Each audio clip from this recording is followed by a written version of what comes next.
Tapi tidak ada nikmat yang sia-sia. Afa khalaqnakum abatha? Apakah kami ciptakan kamu sia-sia? Aku beri engkau nyawa, aku titipkan roh di dalam jasadmu, ku berikan kesempatan tinggal di dekat az-zikra. Tapi kenapa kau menjadi ayam yang mati di lumbung padi? Perutnya mungkin kenyang, tenggorokannya mungkin tenang, matanya mungkin lapang, tidurnya lelap, tapi jiwa kosong hampa. Akibat apa? Akibat tidak diisi dengan zikir, tidak diisi dengan baca Quran, tidak diisi dengan muhasabah, tidak diisi dengan meneteskan air mata, tidak diisi dengan duduk bersama ulama, tidak diisi dengan sholat berjamaah, tidak diisi dengan kajian-kajian.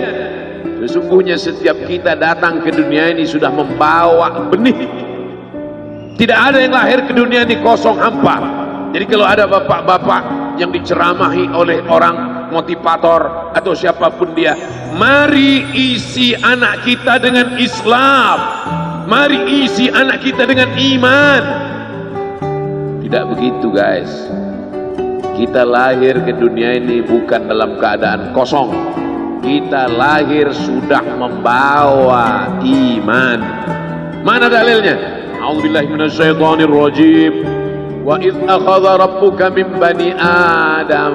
Ingatlah ketika Allah mengambil persaksian dari seluruh anak cucu keturunan Adam. Wa asyhadahum. Allah mengambil persaksian. Asyhada yushhidu. Asyhadahum ala anfusihim. Ketika itu Allah bertanya, alastu bi rabbikum? Bukankah aku ini Rabb kamu? Semua kita waktu itu menjawab, bala syahidna. Ya, engkau adalah Rabb kami ya Allah. Setelah kita diisi, barulah kita masuk ke dalam rahim ibu kita, barulah turun ke bumi, barulah datang kemari. Lalu kemudian setelah di sini lupa, antaqulu yaumal qiyamati inna kunna an hadza ghafilin. Kami lupa, kami tidak ingat. Orang yang tidak ingat ini diingatkan. Fadzakir, ingatkanlah. Inna fa'ati az-zikra. Fadzakir, berilah peringatan. Inna fa'ati az-zikra. Inna fa'ati az-zikra. Az-zikra bermanfaat untuk siapa? Liman yakhsha, bagi orang yang takut bahwa dia nanti akan bangkit dari tanah, bahwa dia akan hidup sekali lagi, bahwa roh dan jasadnya akan dipertemukan lagi. Apa mungkin kita ini akan hidup lagi Pak Ustadz? Ucapanmu sama seperti ucapan Asi bin Wa'il yang membawa tulang kering kerontang yang sudah putih, tak ada lagi warna. Lalu dia bertanya, hal yuhyi rabbuka hadzal 'idhama ba'da ma baliya wa ramma? Apakah bisa Tuhanmu menghidupkan tulang ini lagi ya Muhammad? Nabi sallallahu alaihi wasallam diam sampai Jibril datang membawakan jawaban. Qul yuhyiha allazi ansha'aha awwala marrah. Katakan ya Muhammad sallallahu alaihi wasallam kepada Asi bin Wa'il yang tak percaya bahwa tulang itu akan hidup sekali lagi. Yuhyiha allazi ansha'aha awwala marrah. Dia yang menciptakan tulang itu sebelum ada menjadi ada, sekarang setelah ada dibuatnya menjadi tidak ada, akan dikembalikannya lagi menjadi ada. Sedangkan menciptakan yang tidak ada menjadi ada saja dia sanggup, apalagi yang pernah ada dibuatnya menjadi tidak ada, dikembalikannya lagi menjadi ada. Innama amruhu idza arada syai'an ayyaqula lahu kun. Azmuz zanab, ujung tulang ekor sebesar ibu jari, tulang belakang sampai ke bawah, yang lain hancur. Ketika digali makam kuburan, ada yang tulang-tulang hanya tinggal tulang paha saja, ada yang hanya tinggal gigi dan rambut saja, yang lain hancur. Tapi ada satu yang tidak hancur, kata Allah, sampaikan Nabi Muhammad SAW, ujung tulang ekor sebesar ibu jari. Maka dari itulah nanti yang akan ditunjuk, tumbuh sel-sel tulang, tumbuh kulit-kulit, tumbuh darah daging, bangkit menjadi manusia sempurna di hadapan Allah. Masuk surga itu roh dan jasad. Jannatin tajri min tahtihal anhar. Sungai, air sungai dengan gemericiknya masuk kaki ke dalam air sungai, itu adalah jasad. Kulit menyentuh air sungai terasa dinginnya, itu jasad. Zamharira adalah cahaya matahari yang tidak tembus ke bawah. Kenapa cahaya matahari tidak tembus? Karena ada ranting-ranting kayu yang saling terkait satu dengan lain, sehingga kalau duduk di bawah maka cahaya matahari tidak tembus ke bawah. Itu jasad. Maka yang masuk surga itu adalah roh dan jasad menurut Ahlus Sunnah wal Jamaah. Kalau masuk surga cuman roh, saya nggak mau. Mimpi masuk surga. Abdul Somad akan masuk surga beserta roh dan jasad, kembali sempurna. Makanya kata Nabi, la yadkhulul jannata ajuz, tak masuk surga orang tua. Menangis semua orang tua, sedih karena tak masuk surga. Nabi tersenyum, kata Nabi, bukan kamu tua tak masuk surga, kamu akan kembali muda usia belia, 30, 31, 32, 33. Karena masuk surga itu adalah orang-orang muda, anak-anak muda yang bisa menikmati dunia. Begitulah mereka masuk ke dalam surga. Apa makna ucapan Nabi itu? Ruh dan jasad masuk ke dalam surga Allah. Lagi-lagi kita sedang diajarkan keseimbangan, bahwa kita lahir membawa iman, tapi iman ini bisa mati. Benih letakkan di tanah pasir kering kerontang, tidak disiram, mati dia, kering. Bagaimana menghidupkannya? Dihidupkan dia dengan ilmu. Tidak ada majelis ilmu yang paling banyak untuk saat ini, majelis ilmu di Az-Zikra. Semua ustadz didatangkan kemari. Ustadz Tengku Zulkarnain, Abah Raud tidak usah disebut lagi, memang beliau guru dari almarhum, Masya Allah tabarakallah. Lalu kemudian para masyaikh, Ustadz Adi Hidayat, Buya Yahya, tak dapat disebutkan satu persatu. Kiai Haji Abdullah Gimnastiar, para alim ulama, alumni Al-Azhar Mesir, alumni dari Yaman, Tarif Hadramaut, Darul Mustafa, Rubat Tarif, berdatangan kemari semua. Majelis ilmu, majelis ilmu. Lagi-lagi ayam mati di lumbung padi. Apa sebenarnya yang terselit dari peribahasa itu? Iman mati karena tidak disirami dengan ilmu. Ilmu, ilmu, ilmu. Datang seorang jamaah menemui saya, Ustaz Somad, saya kena penyakit insomnia, gak bisa tidur malam. Jam 2 malam mata saya masih berkedip-kedip. Bismika Allahumma ahya wa amut, gak mempan. Sebabnya apa Pak? Sebabnya saya beli tanah. Setelah beli tanah, tanam kelapa sawit, dipupuk, dijaga, 3 tahun berbuah. Pas mau dipanen, sudah dipanen orang duluan. Ternyata tanahnya bermasalah, dibawa ke pengadilan, dia yang menang. Akhirnya sampai jam 2 malam gak bisa tidur. Apa yang terlintas dalam pikiran? Kenapa beli tanah, kenapa tanam sawit, kenapa beli tanah, kenapa tanam sawit, kenapa diambil orang, kenapa dulu gak ternak ikan aja, kenapa gak ternak puyuh. Berbulan-bulan gak bisa tidur. Akhirnya pergi ke psikiater. Pak psikiater, ya saya sudah 2 bulan gak tidur-tidur Pak psikiater. Akhirnya Pak psikiater buat resep. Ini obatnya, yang ini dimakan sebelum makan, yang ini dimakan setelah makan, yang ini 3 kali, yang ini 2 kali. Akhirnya memikirkan resep itu, makin gak bisa tidur. Dimakan, tertidur. Dosisnya habis, terbangun. Kenapa beli tanah, kenapa tanah? Setelah dimakan, muncul masalah baru. Terlalu banyak makan obat, terjadi kekacauan tubuh. Akhirnya kena buah pinggang, muncul masalah baru. Sampai akhirnya saya ketemu MP3 Ustadz. Saya dengarkan sebelum tidur malam. Begitu saya dengar, saya itu tidur. Makanya saya tidak marah kalau ada jamaah itu tidur. Itu menunjukkan jiwanya tenang. Karena dia tidak pernah penyakit insomnia. Orang Amerika, orang Eropa, mobilnya mewah, apartemennya cantik, rumahnya megah, duitnya banyak, dolarnya bejibun, gak bisa tidur karena masalah hidup dunia. Kita naik angkot kelewatan gang. Itu menunjukkan apa? Di mana letak ketenangan itu? Huwallazi anzala sakinata fi qulubil mu'minin. Dia yang menurunkan ketenangan ke dalam hati orang yang beriman. Oleh sebab itu maka iman ini mesti disiram dengan ilmu. Majelis ilmu adalah majelis zikir. Majelis ilmu adalah majelis turunnya rahmat dan barakah.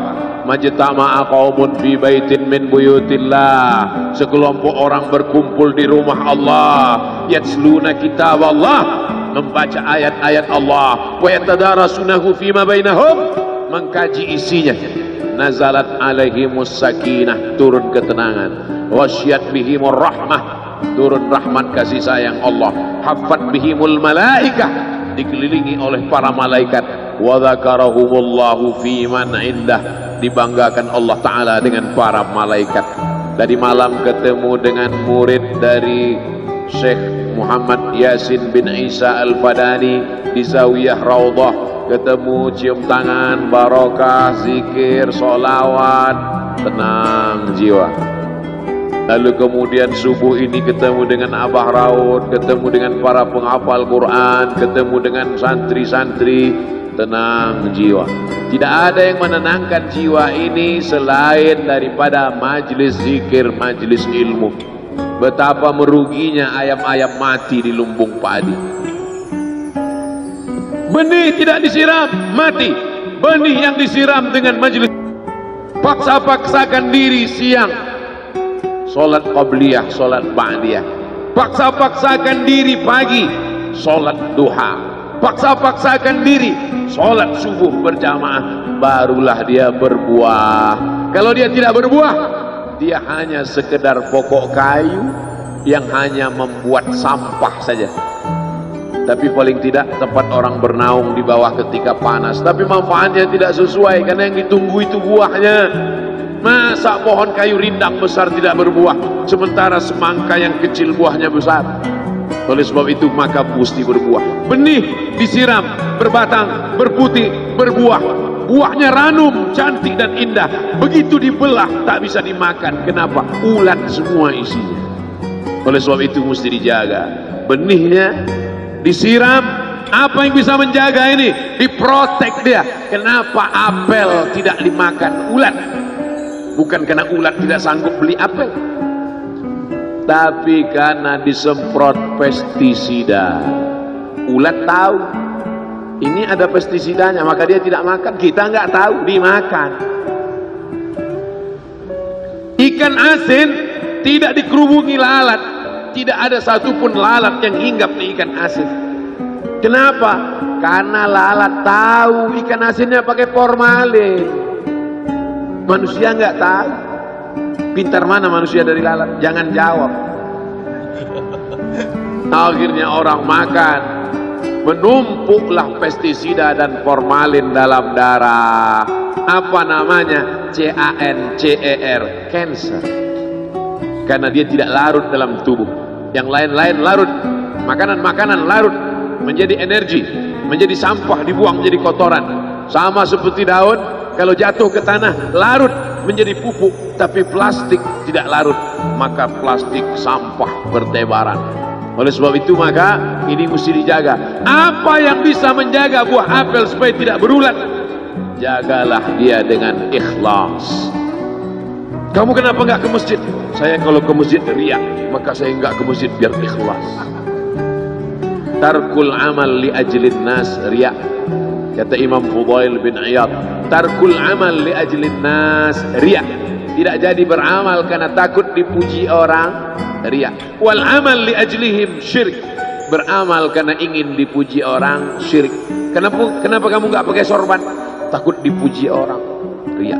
Pakai saja sorban anak. Jangan takut dipuji orang. Pakai sorban, yakinkan diri. Baik. Ustaz kenapa nggak pakai sorban? Ada masanya nanti. Tarkul amal li ajlin nas riya. Tapi beramal, tapi saya nggak tahan Pak Ustaz, dipuji orang. luruskan, karena pujian pasti akan selalu datang. La'atiyannahum min baini aydihim wa min khalfihim wa an aymanihim wa an syama'ilihim. Datang dari depan, dari belakang, dari kanan, dari kiri, dari dalam. Alladzi yuwaswisu fi sudur, dari dalam, dari depan, dari belakang, dari kanan, dari kiri, dari dalam, dari dua aspek, minal jinnati wan nas, dari yang zahir, dari yang batin, berdatangan dia. La ughwiyannahum, aku akan goda anak cucu Adam. Sampai kapan?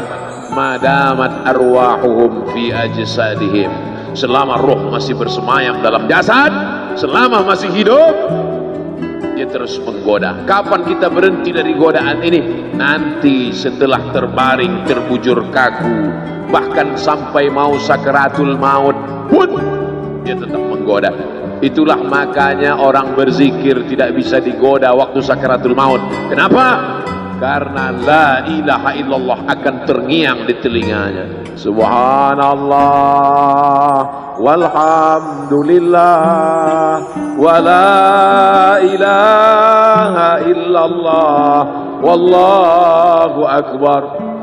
Subhanallah walhamdulillah wa la ilaha illallah wallahu akbar. Kalau itu diucapkan sekali, 10 kali, 100 kali, 1000 kali, terngiang dia di telinga kita. Bahkan ketika kita mau tidur malam pun terngiang dia. Bahkan ketika kita mengigau di tengah malam pun itu yang terngiang. Maka saat mau sakaratul maut pun itu juga yang akan datang. Apa yang kau ucapkan, apa yang kau dengar, apa yang kau pikirkan, apa yang kau renungkan, itu yang akan datang waktu sakaratul maut. Seorang bapak sudah divonis dokter, panggil istrinya, panggil anaknya, bawa ini ke rumah, nunggu malaikat maut datang. Sudah nggak ada obat. Bapak sudah koma, nggak sadar-sadar di rumah sakit. Kalau tetap dipertahankan di ruang ICU, hanya ngabiskan uang saja. Dokter kasihan dengan keluarga, bawa ini pulang. Karena kalau dibawa pulang pasti mati. Begitu mau dibawa pulang, matanya terbuka, sadar dia. Sadar. Ketemu sama saya tanya, apa yang membuat bapak sadar? Waktu saya sedang koma itu datang Abdul Somad.